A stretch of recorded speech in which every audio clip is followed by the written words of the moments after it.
to be quite candid, it wasn't until year 11 of my previous marriage we ran into some stuff and started going to counseling, did like 6 to 8 sessions, and Mm, then we ended up divorcing a few years ago. And it was at that point, like, I realized um, I had took myself as far as I could go, as a man, as an adult, as a at that time as a husband, mm, um, as a father. And I was like, yeah, if this is not a wake up call, I need to get some things addressed. So I've been in therapy ever since. The last 5 years I've done individual work, I've done intensive retreats, I've done small group work. Like, it's part of my regular, it's how I take care of myself.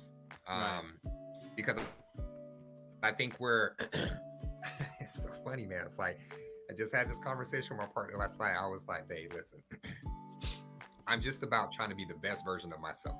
And I surround myself, the people that are my tribe are the people that are on that same journey, because I Right. find that not a lot of people are willing to do that work because it's tough.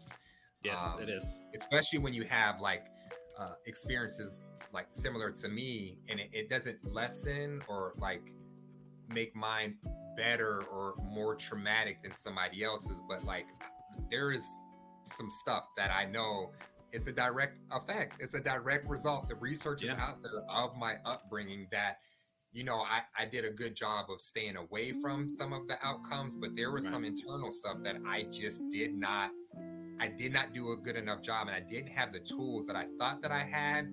I really didn't. So for me, this is part of that evolution of becoming a man, becoming a leader, becoming a partner, of becoming a father, and being the best version that I could possibly be. So I don't Exactly. have a friend of mine ask, well, what's the end date? And I was like, until I feel like I'm whole, like I don't need my counselor no more. Not that I need her, but I do need her to continue to help me refine my tools that I have in my toolkit, so that I can show up as the best version of myself. And then when I don't, then I know how to regulate that and things of that nature. So Oh yeah. um, yeah, Oh man, yeah. it's something, at least once a month. Once a month is a part of my. It's like eating. It's once a month is my mental health meal that I have. Nah, absolutely. And shout out to you. Thank you for saying that.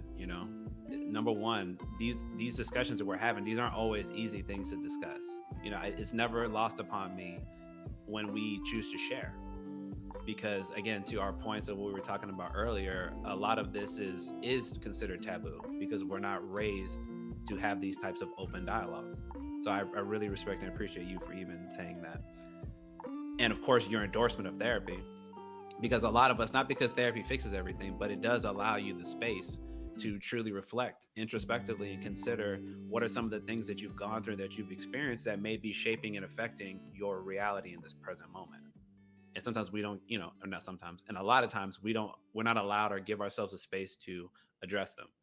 Hmm. So that's a big part of, why I'm here, is to give some perspective, not because I know everything. There's so many things. I asked that question because there's so many things that I've had to learn in my process of therapy over the years to even allow me to be able to do it with somebody else.